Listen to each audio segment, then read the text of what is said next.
Hello and welcome. I'm James Brown, Executive Director of the STEM Education Coalition. Welcome to our third briefing of this year. You can find all of our previous briefings and this one on our YouTube channel, which is very easy to find. It's a pleasure today to talk about a subject that's very important to all of those of us in STEM education, and that is the subject of overlooked populations. We've all struggled with diversity and inclusion in the STEM fields in our various ways over these many years that this has been an emergent issue. We know a lot about who's in and who's out in terms of participating in the STEM fields. We know some things about why. And the purpose of this briefing is really to provide a little bit of a different perspective on diversity in the STEM fields. There's perspective of place, of economic circumstances, of gender roles, and the justice system. So without further ado, I'm going to start off our panel today by thanking our sponsors. First, Education Development Center, which is our co-sponsor in today's briefing, and also our sponsors, Girl Start, AnitaB.org, Universal Technical Institute, Battelle and their STEMX network, the National Council of Teachers of Mathematics, the Society of Women Engineers, Cognia, and Microsoft Philanthropies. So without further ado, I'm going to now introduce Dr. Pam Buffington, Director of Rural STEM Initiatives at Education Development Center. Pam, the floor is yours. Thank you, James. I'm going to share my screen and begin.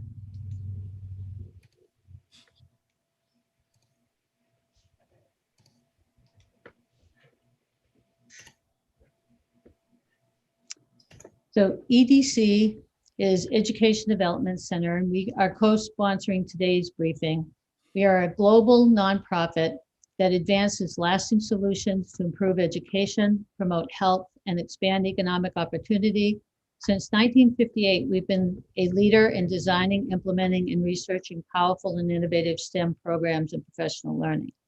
EDC has a long history of work in rural schools and communities. We understand that rural residents and their context vary based on their location, geographic and community assets, and local economies. Rural schools and communities are not monolithic. They're culturally, racially, and ethnically diverse. And that diversity has been growing in non-metro areas across the country for the last 2 decades. STEM education and workforce preparedness are essential for the prosperity of rural communities and the nation more broadly, particularly in the wake of the pandemic. To address economic and social vitality of the country, we must provide opportunities to engage the underacknowledged and underserved members of our communities who bring assets and untapped potential to STEM careers and workforce. At EDC, we recognize both the assets and unique challenges facing rural schools, communities, and people, as well as the critical role STEM knowledge, skills, and experiences play in their lives. I'm providing a brief review of persistent challenges, will highlight relevant assets and opportunities, and offer considerations to inform STEM education policies and practices. Challenges. In countless rural communities, the employment opportunities are shifting or non-existent. 8 in 10 counties in the United States experiencing persistent poverty are rural communities.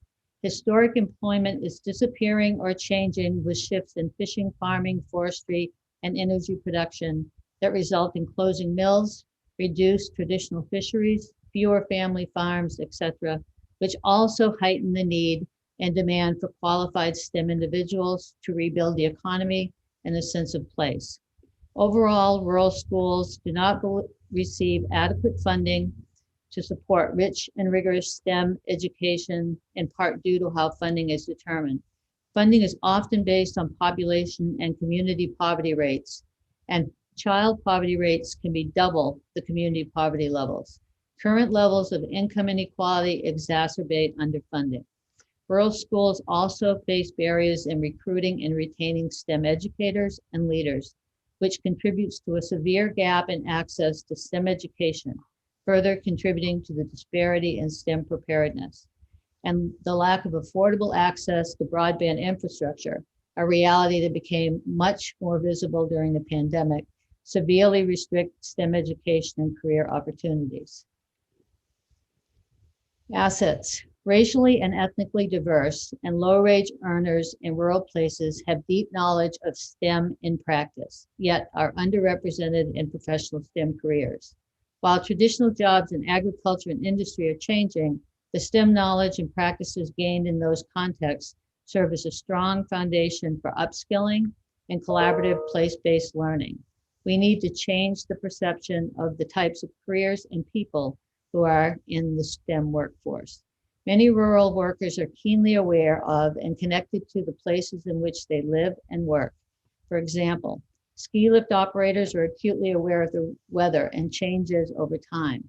The geographic isolation and lack of readily available resources contribute to an environment where fabrication and tinkering are common, all STEM skills. Workers in natural settings recognize subtle and ongoing change in the environment, often before formal research is undertaken. These workers could be research and practice partners. They and other community members are keenly aware of changing water levels, ice out dates, invasive species, last and first frost, drought, and so on, and could apply these observational skills and field-based knowledge to data collection and contextualized skill sense-making. In collaboration with schools and place-based educational projects, community members can help solve data scarcity issues, contribute to the development of data skills of students and teachers, and can help overcome the inherent bias in the socioeconomic makeup of citizen scientists. Given access to resources, infrastructure, and importantly, paid time, rural workers can contribute to the solutions and the knowledgeable STEM workforce, as well as expand the notions of who has the technical skills and understandings to work collaboratively in STEM research and knowledge production. Four considerations to inform STEM education policy and programs. Increase STEM education co-engagement, collaborative partnerships, internships, and externship opportunities between educators and community members. Increasing upskilling activities with other opportunities. Increase rural funding and flexibility with targeted STEM professional development, as well as strategies to overcome unique administrative challenges of rural schools. Target funding for rural higher ed access, for community colleges, and preparation and training for rural leaders and educators with a focus on STEM domains and careers.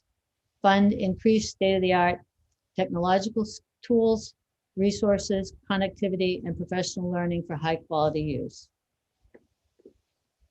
With that, I'm going to turn it back to you, James, and I'll answer questions when we get to the Q&A part of the presentation. Thank you so much, Dr. Buffington. So next up, we have Dr. Calvin Mackey, president and founder of STEM NOLA. Thank you, James, and thank you for having me. My name is Calvin Mackey, president of STEM NOLA. And STEM NOLA was founded to expose and inspire and engage primarily urban communities in science, technology, engineering, and mathematics. And there's a direct correlation that has been studied for years and years between socioeconomic status and the ability for attainment in STEM education.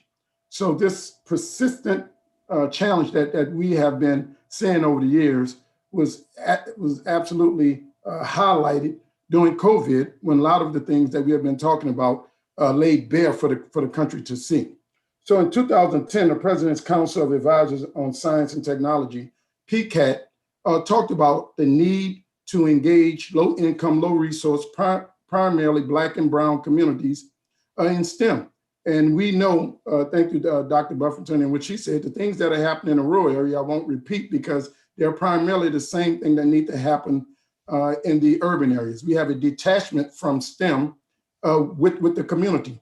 And many a times we like to start at the schoolhouse door, and all of the research shows that if we start at the schoolhouse door, we're already behind. Right in New Orleans, only third graders, 15% of third graders scored at mastery or above in math.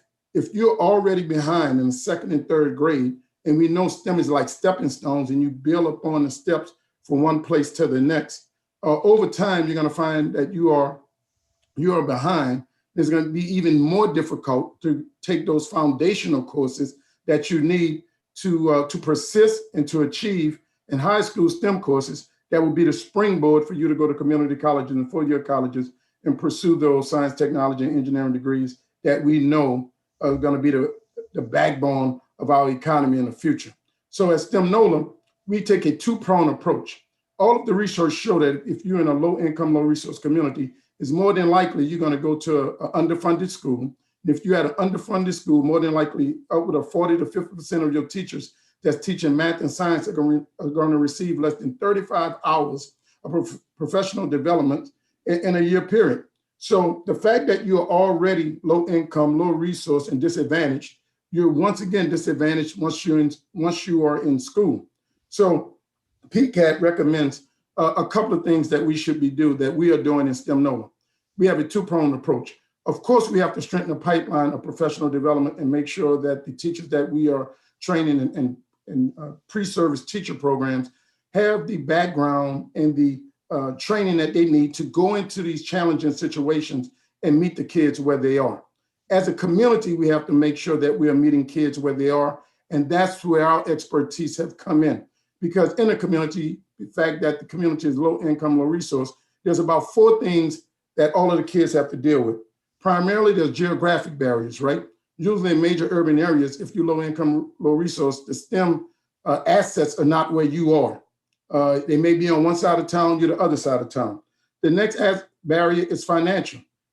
STEM is cost prohibitive. My son was teaching courses at 9 years old on 3D printing because I was willing to go out and buy a 3D printer for a 9-year-old, but who would do that? So financial, if you're already behind financially, how do you get these coding toys and all of these things in a community such that kids will have access to it? Then expertise. My son grew up with a PhD at home. If he wanted an astronaut to come to his class, he can say, Dad, invite your friend. If he wanted a pharmacist, he'd say, Mama, come. So how do we marshal these expertise and these role models back into these communities where kids live, work, and play so they can touch and feel these individuals and know that this is a possibility for them too? And then parent engagement. We can't leave the parent out of the equation. There are many people and many expertise and many systems that want to deal with the kids, but don't want to deal with the community and the parents. Well, you know what? We have to educate the parents and the community all at the same time. What we've done at STEM NOLA is that we built what we call is a high functioning STEM community. In essence, another word is STEM ecosystem that's child-centered, adult governed, and elder ruled. So everything that we do, we focus on kids from the cradle to 12th grade. We surround those kids in the communities with college students who we pay. We put over $1 million in the hands of college students over the last 7 years, deploying them out into the community to engage the community where they are. Then we surround those college students with STEM professionals, skilled trade men and women and teachers, such that we have vertical mentoring at any point. A kid can look up and see him or herself at any point or station in life and know that it is possible. So we are training the teachers to make sure that when the kids show up at the school and they're no longer intimidated by the STEM because they're getting it at home in the community, that the teachers are prepared to teach them. In essence, I believe the greatest thing that we can do for overlooked communities and disenfranchised communities is make sure that we structure the resources to meet them where they are. And that is long before they get to the schoolhouse. So early childhood education, early STEM and community-based partnerships are the things that's going to change the trajectory for such communities in STEM. Thank you. Thank you, Dr. Mackey. Our next speaker is Shelley Gretlein, Vice President of Portfolio Business Software Strategy at NI. Shelley, the floor is yours. Thank you, James, and thank you to the previous speakers. I'm certainly honored to be here today. I started my career as a humble and wide-eyed applications engineer. I think I was eager to learn and grow and probably blind to the advantage and the privilege I had to have access to such a great STEM education. So while I'm honored to be next to these esteemed panelists as experts in their field, today I plan to provide the perspective of industry, being at NI. Quickly about NI, we were founded in Austin, Texas, about 40 years ago, and today we're 7,000 employees globally around the world. And what we do is we We develop automated test and measurement systems that help engineers make the products that you and I use every day safer and more reliable, from cars to medical devices. So of course, in our industry, to keep up with what our customers need, we desperately need engineering and computer science talent, and we're facing a shortage. By 2024, there'll be more than 1 million open computing jobs in the US, but far fewer skilled workers. We need to fill this gap, and it's not just about the numbers. We need to drive innovation in our industry and equity. And so we need to fill that talent gap with a population that represents our society. And the reality is, if we do somehow through the early education, I love your points, Dr. Mackey, to get girls and young women interested in STEM, what we're seeing today from SWE is that over 32% of women while in college switch out of STEM careers. And if they do make it into the field, we're seeing only 30% of women who had a bachelor's degree in engineering are still in that field 20 years later. And what we're hearing about women leaving, 30% of the women leaving the field said that the organizational climate was the reason. These women don't feel like they belong in the organizations. And one reason could be compensation. We're also seeing data that shows men in STEM, their annual salaries are $15,000 more a year than women. And our Latina and Black women in STEM are earning $33,000 a year less than their counterparts. So with those stats, right? Why would your daughter, your sister, your colleague of color, why would they want to join a field where no one looks like them, where they don't have a sense of belonging and they're making significantly less a year? And this is what we have to fill, right? Working together. I want to address a few misconceptions and kind of what I see in terms of the career side of STEM. Often I think we see some of the attempts, well-meaning efforts for getting girls interested in STEM. And I think we'll put a few things to rest. Just feminizing the content doesn't work. You can't just make everything pink. That's not how we get girls interested in STEM, for example. I also love the points around the rural investments. I think what we saw here in Austin, actually, one of the benefits of COVID is when everything went virtual, many of the programs were actually able to reach more students because they could go virtual than their in-person programs. And I really hope the organizations that were able to do that well, Girl Start is one headquartered here in Austin. I hope we keep those parts that worked better than the in-person that really wasn't able to reach a lot of these students that didn't have access. And I think a lot of what we're seeing in young girls is this mantra around you can't be what you can't see. And that's something I see in young girls. I see in high schoolers, in college, even in new recruits to the business. If they aren't seeing people that look like them, we're not going to be able to recruit or retain the type of talent we want. So this kind of leads me to the learnings about girls and their views in STEM careers. As a woman myself in STEM, as a mom of 2 daughters, I'm an executive board member of Girl Start. I mentor at NI and I mentor in the Austin community. And here's what we know. We know that a huge influence for girls in STEM is highly relational. We also had this validated from the CEO, Matt Stevenson at Code to College. He's seeing the same impact. If one girl's interested in STEM, she'll bring 2 to 3 of her friends with her. If that girl or a different girl in the group are discouraged and they don't see themselves there, the whole team loses interest. So we have to work with not just the individuals, but we have to think about the whole girl and the whole group, because their views and the pressures of the social side of things are actually super influential on how these girls stay engaged in STEM. I'll hit the if you can't see it, you can't be it bit again, because I think this is something each one of us can do in our outreach to the community. We know that when young kids are asked to draw a scientist, they're drawing Albert Einstein. The second we can chip away at that and show you and me, we're scientists, we're in the STEM field, now you're seeing these kids, young girls and young boys, draw scientists that are more reflective of their families, of their skin color, of their relatives, of the people they look up to. So I'll wrap up with a call to action that I hope resonates for each of us. Start exposing and engaging as early as possible. I couldn't agree with Dr. Mackey's point there more. what students and children hear at the early age. Don't wait till high school where you're well funded. We have to expose them as much to coding and engineering and math and make it fun and make it hands-on. It's so easy to lose interest if we stay academic. We have to learn how to apply a lot of these learnings. So a recommendation here is more focus and resources placed earlier, so we can get that interest and let the kids make their own decision. One other point on gender here, I think this was an OECD study, found that 15-year-old boys and girls from an aptitude perspective, completely on the same level. And what we're seeing is the girls lost the confidence, nothing to do with capability or aptitude, right? It's the confidence bit. And if they can see it and build it and be encouraged, that's where we get it sticky. And then a shout out to those that are maybe in the private sector.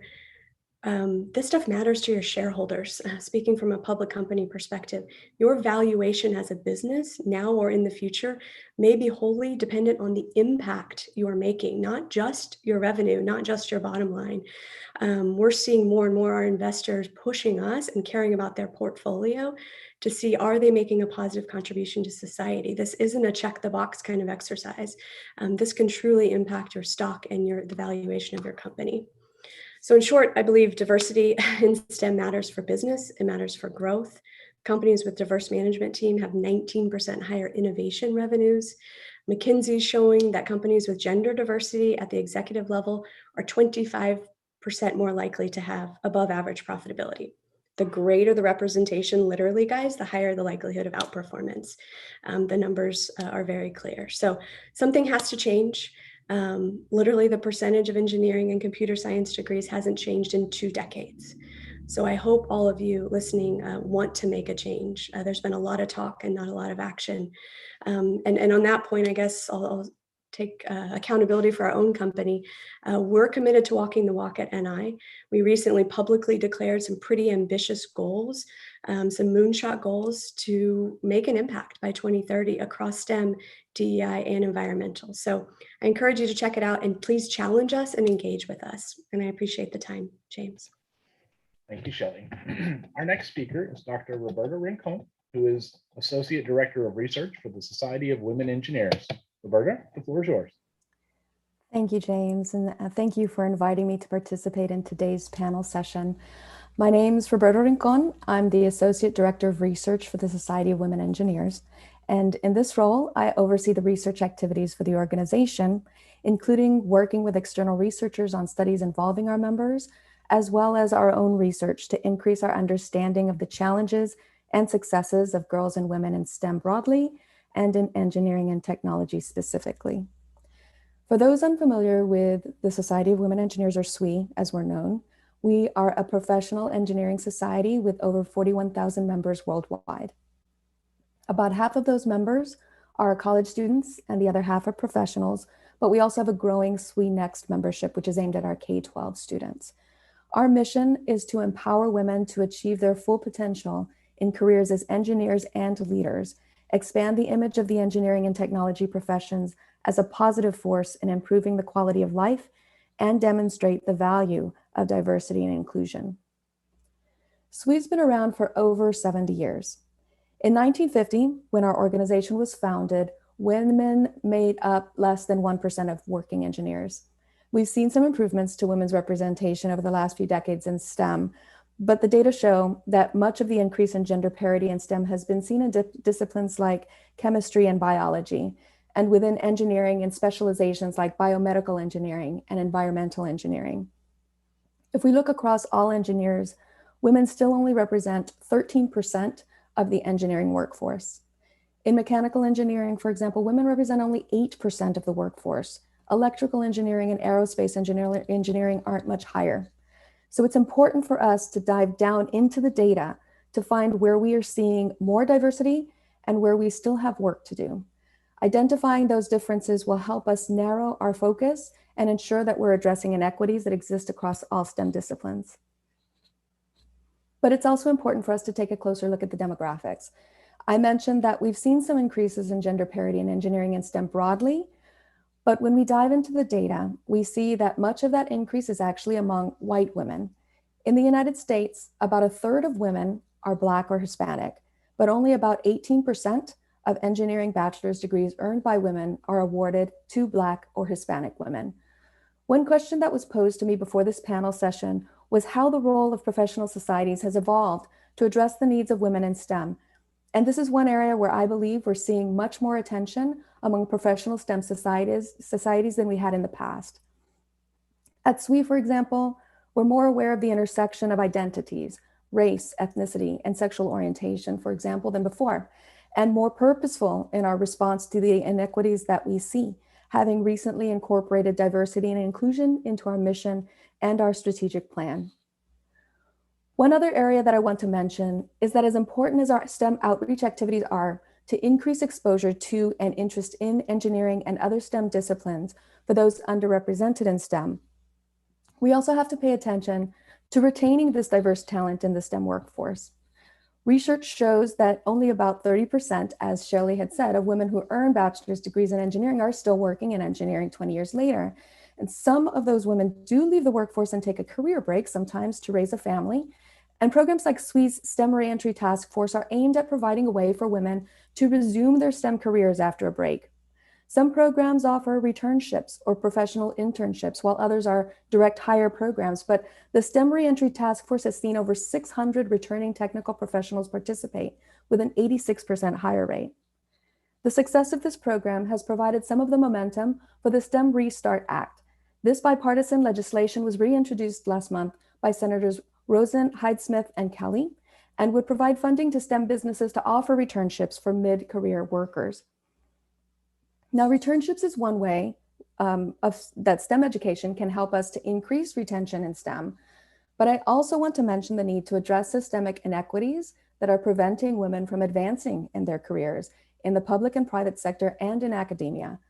Shelley had mentioned some of this in her presentation, but I want to mention a survey that was conducted by Kelly Services a few years ago and that found that many women in STEM feel stalled in their careers. About a third of them are considering quitting their jobs within a year. So part of our work at SWE is to bring awareness of these systemic inequities and encourage educators and employers to address the biases that exist in policies and practices that are creating a culture and climate in STEM workspaces that many girls and women find unwelcoming.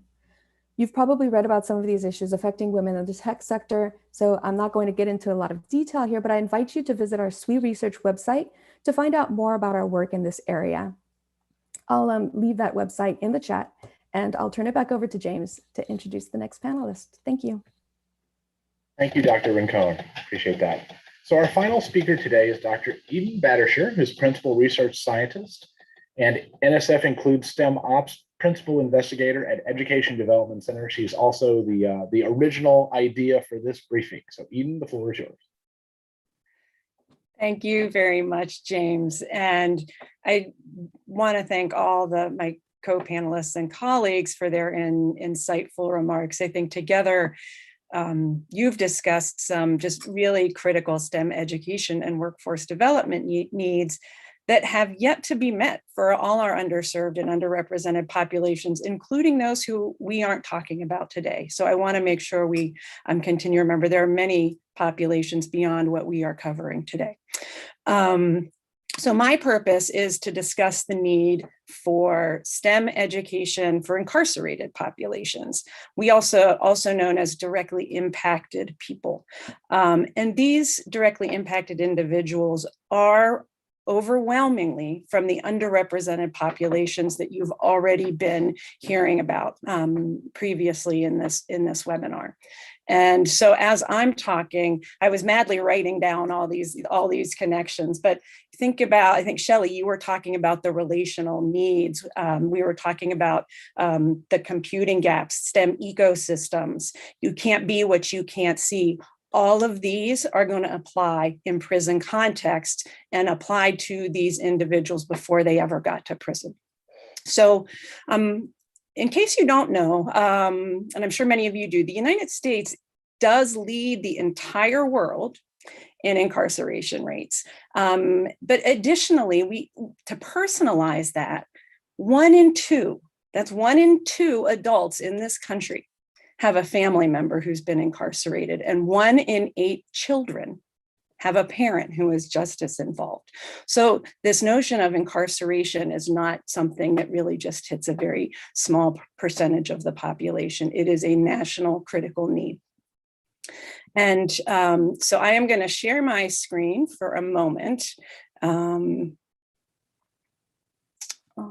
Okay, sorry, this takes me a moment to get all the technology working when I have one screen. I'm not as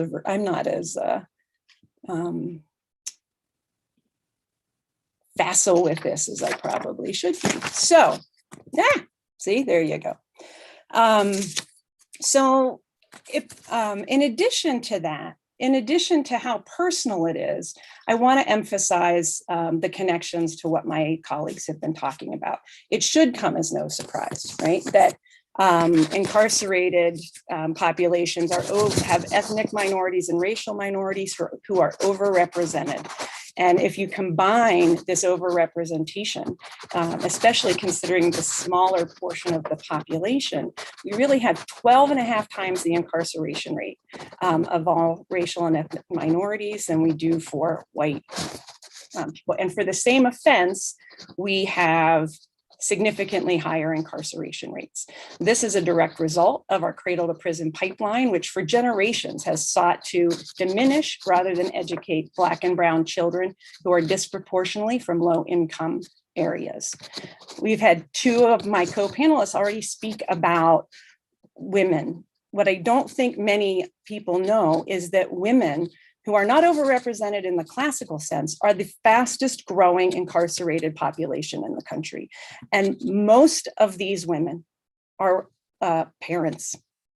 And they also suffer, as you can see, particularly women of color, the most significant difficulties post-incarceration of finding jobs, with 45% of women of color still unemployed up to 5 years after release. Right. So Dr. Rincon was talking about returnships. What could that look like here? Okay.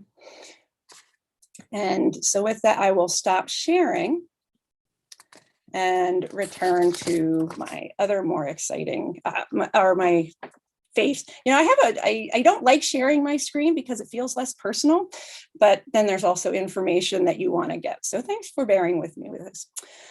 People do often ask why STEM education isn't really important for directly impacted people. And I think it's important to recognize first that over 30,000 policies and rules exist that formerly incarcerated people encounter after release that limit their ability to seek jobs, seek education, which compound the situations that they've experienced prior to incarceration. Yet, in spite of that, data shows that any education in prison, right, from GED, and any education increases the likelihood of successful reentry by 50%. And when you're talking about higher education, it's 90% effective, over 90% effective. And that's when education is all in the humanities, right? Almost all education in prison is humanities based for a number of reasons that relate to narratives, what's feasible, beliefs about what people deserve, right? If we have STEM fields in prison, there are many more open jobs, more significant wages, regardless of the education level. And this is only going to be improved with STEM, likely increasing the already common 400% return on investment of education in prison if we're working in STEM. I think preparing directly impacted people to enter STEM fields. This is fields in which our country has shortages of students, of employees, and significant diversity, can improve their long-term success and employment. They provide increased pay, benefits, and respect, positioning them to contribute significantly to their families, to their communities, and STEM. Right, while disrupting narratives about who can do STEM. So the bottom line is that STEM education and careers for those who are incarcerated has the potential to restore hope to half the US families in this country and eliminate the human and financial cost of maintaining punitive correctional approaches and enabling and making successful reentry the norm. And to just understand this potential outcome, we need to see the significant contributions to both STEM and society of these people. Again, you cannot see what you cannot be what you cannot see. My STEM colleagues, who were recently highlighted in PBS Nova Next article, illustrate this. Sarita Steib is a groundbreaking creator of laboratory technology education for women who have been incarcerated. Stan Andrees is a pioneering research endocrinologist focused on reproduction and diabetes while teaching the next generation of doctors.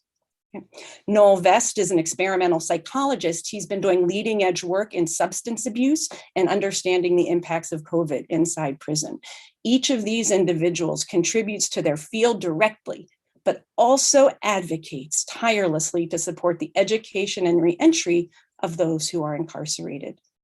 And thinking about STEM ecosystems in prison, these contributions don't need to wait until release. Mathematician Christopher Havens started studying math once he got to prison and has since contributed significant mathematical advances in number theory. Right? So robust STEM education can turn prison from a place of punishment to a place of hope, education, and transformation. And personally, for me, I think one of the most important things to emphasize, and Shelley, you spoke to this so well, is that STEM diversity is absolutely critical, and that alternative experiences and perspectives of underrepresented populations literally broaden the scope of what STEM as an area of study, fields of study can achieve. Diverse STEM participation leads to new questions, new locations of study, and new methods, whether we're tackling challenges within the disciplines themselves or applying those disciplines to our country's greatest challenges like COVID, like poverty, like incarceration, and our healthcare system. Diversity changes the nature of what's impossible or what's possible. And those who are most essential to solving these challenges are those who have firsthand experience with the problems. We need the knowledge, talent, perspectives of directly impacted people. And so by opening real access to STEM education in prison, we strengthen reentry opportunities, and we strengthen our country and families in this, and families throughout the country. And so in closing, I'm just going to share my screen one last time to highlight some key areas in which we can really make a difference for STEM in prison. These four: modernizing technology, cross-stakeholder oversight, Pell restoration, implementation, and standardizing attention to prisons in the legislation, both current and pending. And I can talk about these more in the Q&A if desired. So thank you. Back to you, James. So thanks to all of our presenters today. Very interesting discussion about all of these different topics. And now I'm going to turn to a couple of questions we've gotten from the Q&A function while we've been talking. So let me start with the question of teachers in high need areas. So I would like to ask our panelists today, whether we're talking about rural populations or urban populations or reaching people who are excluded in the STEM fields, what are some of the things we might do to help get more high quality educators in front of those kids with a chance to sort of fulfill the promise of, I think, what is our common theme today, or our bumper sticker for this, which is you can't be what you can't see. How do we get more of those students in front of exemplar teachers? Is it salary? Is it the compensation question? Is it needing more of them in the teacher education pipeline? Is it retaining the ones that get there? Is it all of the above? Dr. Mackey, let me first start with you. I believe it's all of the above. I mean, education is the only apparatus where we don't take supposedly the best educated or the greatest expert and put on the most difficult problem. You can go to any rural area, any urban area, and you can point to some school that everyone claims is the best school in the city and they have the best teachers. And I always ask the question, if that is the best school with the best teachers, why aren't the best teachers at the schools with the most challenges? So that's what you would do in corporate America.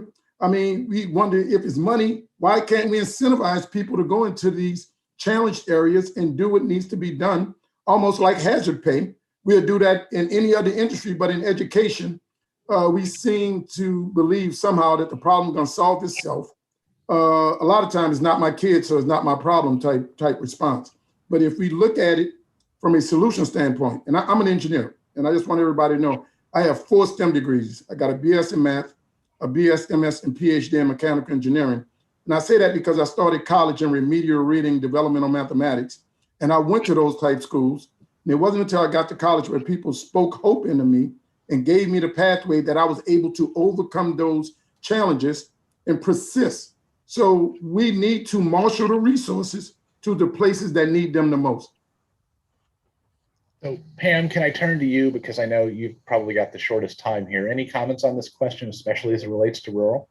Yeah, I totally agree with Calvin on this one. And it's a combination of things. So in a rural place, in addition to having really a huge need, we have very low salaries. So that there need to be those kind of incentives, but there also need to be more opportunities for pre-service and teacher preparation in closer locales to the rural space. If there's reinvestment in community college and higher education opportunities for STEM teachers closer to where those rural schools are at, that would be a real help, as well as investing in grow your own strategies so that community members can be part of engaging in the STEM expertise needed to bring into the communities, as well as increasing the number of research and practice partnerships that engage teachers and community members with STEM expertise. And I'm really sorry I have to jump off, but yeah, Calvin could probably speak to a lot of the rural needs through the urban lens as well. So I'm going to jump off. Thank you very much. Thank you very much, Dr. Buffington. Appreciate it. So let me turn to another question that came in the chat, and that was the notion of, let me just find it real quick, the notion of school counselors. So Jerry Elner asks, what is the role of school counselors in addressing this? Can I ask for some responses from the panel to this question? And Dr. Rincon, can we turn to you, please? I'm not quite an expert in this area, but I can talk a little bit about some work that we're doing with we call it the 50K Coalition.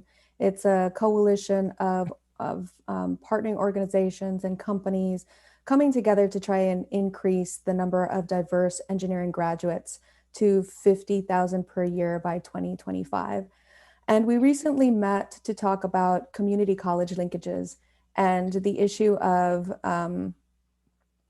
counseling, or recommendations on what courses should be taken, not just in community college, but also in high school, to prepare students for a degree in engineering. And one thing that was talked about a bit was how early those decisions really need to be made in order for you to be considered academically prepared in math in particular when you reach college.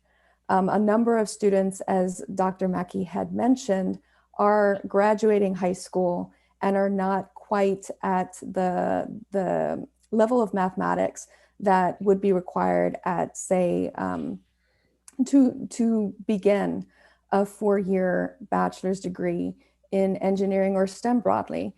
And so we spoke of the need for counselors to not automatically assume that certain students are more, what's the word, like that should not to start tracking students, basically, so that we are preparing all students for the opportunity of pursuing a STEM education. And those types of decisions really, those course decisions are being made in, as early as 8th grade in a lot of cases. So any others on this question of counselors and sort of mentors and role models in general? I'd like to address the counselor piece. I've been working with the College Board over 20 years with their counselors. And for the most part, counseling as we know it has somewhat pivoted. And counselors are more dealing with more socially emotional things rather than career focus. So when you look in a lot of high schools, there may be 2 counselors and 600 kids. And that's why, James, the community effort is so important in this matter. And Shelley, what you all are doing from a corporate standpoint, that's why it's so important that we bring to bear all hands on deck to meet the students where they are, let them see people and address these issues in and out of school. Because I just don't think the school systems have the resources, nor the counselors have the background and training to be there for all students. So Shelley, let me, so go ahead, please. No, I was just going to add, and while I'm talking about higher education in prison, the notion of role models and mentors and counselors for people who are directly impacted, who are inside prisons, is as significant. We have significant numbers of students as in community colleges who end up or place into remedial math. We don't have enough high quality educators inside, relating to your previous question, to really support them to develop strong mathematical understanding. And because of that, and because they don't have examples of people who have achieved, they end up making choices and guided to make choices that really funnel people into humanities, which are incredibly valuable and needed. But it shouldn't be a funneling process because people believe others aren't possible or others aren't able to do the STEM, or because quality education isn't available. It should be the choice of the individual, whether they're pursuing STEM or whether they're pursuing humanities. And right now, it is not.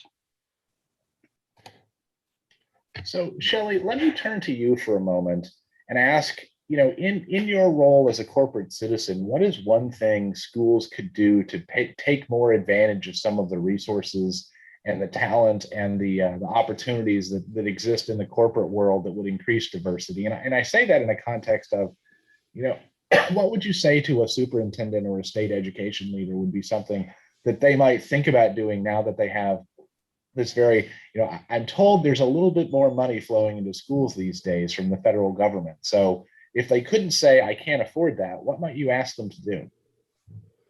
Yeah, I love that. Thank you. I think, kind of in the spirit of never waste a good crisis, right? I think to a superintendent or a leader at a school system, take advantage of the fact that DEI is kind of in vogue right now. I think we all want it to be real, but there are companies out there that are, I know I need to do something about this. And that spans their employee engagement, which often involves volunteering hours. That spans getting connected and maybe actually supporting and making a difference in underrepresented regions, schools, categories. So take advantage of the fact that companies want to make a difference. A lot of them don't know what to do. The schools have visibility into things that matter. And you've got with these companies, professionals, role models, people willing to give their time.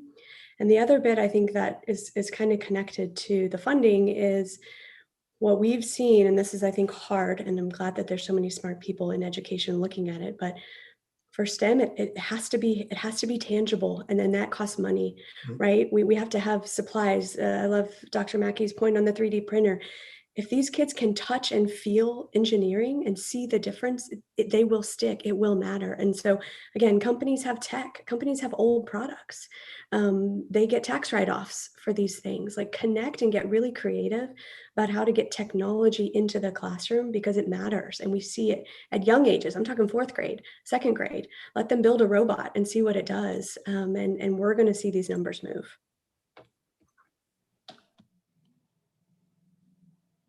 Sorry. Any other comments along the lines of mentors and role models and how we can get more people from business and industry interfacing with students and teachers on this question of sort of seeing it and experiencing it in real time and live and in person? James, I want to add, because this is really my area. The model that we have built is to marshal those resources back into those communities. Like Shelley said, I don't question people's intent, but I do question whether or not they know how. People want to do things, they want to be there, but it just isn't, they're not pathways efficient, impactful pathways for people to give back. And that's what we've done. One example I always use is that we live in a country that makes sure that every Black and brown boy touches a football before the age of 4, before they get to school. And there's 3,000 colleges, there's millions of kids playing football in the NCAA. And NCAA and NFL are never short of workforce. So it is our responsibility to do what the NFL and the NBA does, marshal those role models back into the communities and provide the resources such that the kids can participate, such that one day they believe they can be there. Now, if the NFL and the NBA can do that, I know the Fortune 500 can as a round off based on the amount of money they're generating. Yeah, and even on pay, are our science teachers paid what our football coaches are paid? Here in Texas, I don't think that's the case. So let me turn to another question that's been raised in the chat in several different ways, which is this notion of getting to the kids as early as possible.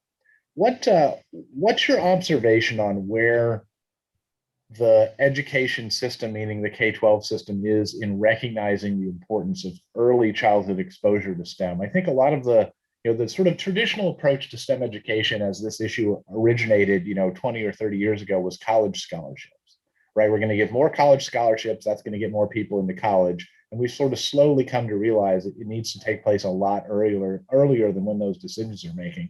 What can you say about sort of the state of the art in reaching kids in the elementary grades and how this sort of plays into the conversation about diversity and inclusion?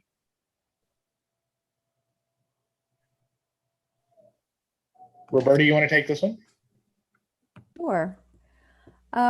We've been talking a lot about at what point is the best point for us to really be reaching girls in particular, right? To increase their interest, because as was pointed out during the presentations, the academic preparation, as far as like math and science, I mean, girls are right there on par with boys. So it's not that they can't do it. It's more of the interest, the confidence piece. And our scholarship program is very, very popular. So, at the college level, those high school girls who are interested in pursuing engineering or STEM, like they are taking advantage of those opportunities. Even high school, though, we find that that's probably a little too late for us to really be trying to increase interest, or it's more at that stage of maintaining interest. If we want to increase interest, we've really got to reach those girls at the latest in middle school. We really promote early STEM education going into those elementary school grades, and we do a lot of outreach at the local level there. But middle school is really such a critical time for students when they really start creating those peer groups and what is cool and what is not. How do we make STEM cool? How do we make math, something that girls are seeing as, it's not just a boys thing. It's like anybody can be an engineer. How do we introduce them to what an engineer is and what an engineer does? How do we make sure that they understand the social and community impact that engineers have, so that they understand that becoming an engineer and that engineers can really help solve real world problems, and it's not just programming behind a computer. So Eden, I'd like to get you in on this one. Yeah, thank you, especially since I'm obviously not talking about the early end, right? I work, we work with people who are incarcerated, obviously, and most of them have not had technology, have not had this exposure when they're young. So when we're talking about confidence, et cetera, it really, this is a space that we are really seeing consequences of this. However, I want to emphasize that while early is essential and hopefully critical to disrupting the cradle to prison pipeline, it is never too late. And in prison contexts, one of the amazing things you hear continually from people, professors, educators, tutors who go inside is that they never have encountered students more committed, more curious, more intellectually challenging of themselves and their peers.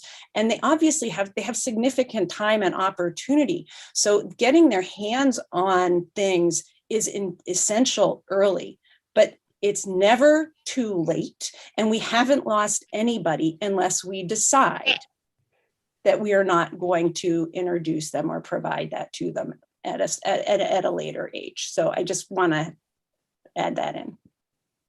So Shelley, let me turn to you for a moment, and can you talk about how you as a company look at this sort of question of elementary, middle, high school internships? Where do you see early education in those young grades, and what are you doing, if anything, in that area? Yeah, I mean, as a company, we look at the pipeline and at the whole, obviously, of who can we recruit, what kind of talent can we get in.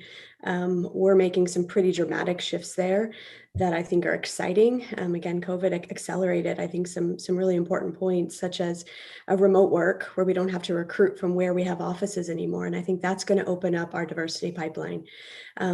As it comes to early, I think our main contribution here is mentoring and getting talent, professional talent into the schools. And a lot of our employees have flexibility of what age matters for them. But then we try to support organizations that are working at every stage, at elementary, at middle, at high school, at the technical schools, and at college. And one thing that we see here locally is this idea of a choice sheet. It's as early as 4th and 5th grade for girls, and they don't, I love the point on the parents. The parents don't know this. You don't have to test into, but the girl gets to actually select, do I want to be eligible for advanced math? That's all it is. Do I want to even partake in it? And they don't know enough that that's just a choice they can make and later decide if they love it or not. But if they don't select that, they're now excluded from that opportunity. Eden, I love the point that it's never too late. I also think we're putting up artificial barriers in the 4th and 5th grade, and we're shrinking this pipeline. Again, it hasn't changed in 20 years. We need more of this talent. We need the innovation. We all benefit from it. So I'd love to attack it from both sides. And as we come to a close here, I want to turn to you, Dr. Mackey, for the last word on this question. James, we just received like a $1.25 million grant from Kellogg to address this issue in early STEM. And for the last 7 years, we've been engaging kids in STEM from pre-K4 all the way to the 12th grade. Everyone here doing great work. Dr. Rincon, I used to be a member of SWE because I sit here today as Dr. Mackey because my advisor was a Black woman at Georgia Tech, Dr. Carolyn Myers, who advised SWE and made me carry the boxes and things. But I had a role model that I can touch and feel. I mean, I had a daddy who was a roofer who made me work with my hands. In the 21st century, our children are only going to have 1 of 3 options. Either they're going to take something, break something, and/or make something, James. And if we don't give our kids the education, the skills, the inspiration to make something starting from the cradle, they're only going to be left with the 2 choices that Eden is dealing with every day in the system. So all of us have a role. We are separate as the fingers, but as whole as the hand. And to the population that's listening, I hope you understand that everything that we've discussed must be addressed in order for us to solve this problem. Thank you all for having us. And let me thank all of our panelists and everybody who watched us on Zoom, and also the population watching us on YouTube. Thank you all for attending. As I mentioned earlier, this presentation will be posted in its entirety on our YouTube channel, which is easy to Google with STEM Education Coalition and YouTube. And look forward to seeing us again a little bit later this summer. So thank you, everyone, and see you again soon. Thank you.